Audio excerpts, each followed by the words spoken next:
নমস্কার, এখানে উপস্থিত সকলকে আমার প্রণাম।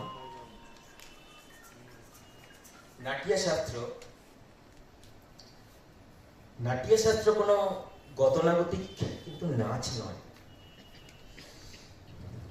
এটা একটা অনুভূতি যা জ্ঞানকে প্রজ্ঞানের সাথে কি করে উন্নয়ন করে। মানে লৌকিক জগৎ থেকে অলৌকিক জগতের একটা পথ। নাট্যশাস্ত্র আমাদের চেতনাকে জাগৃত করে, যার থেকে আমরা শিবপ্রাপ্তি হই। নাট্যশাস্ত্রর অনেক বিধি নিয়ম আছে। এই বিধি নিয়ম ঠিক অনুসরণ করে যদি আমরা যাই, তবেই শিবপ্রাপ্তি হবে।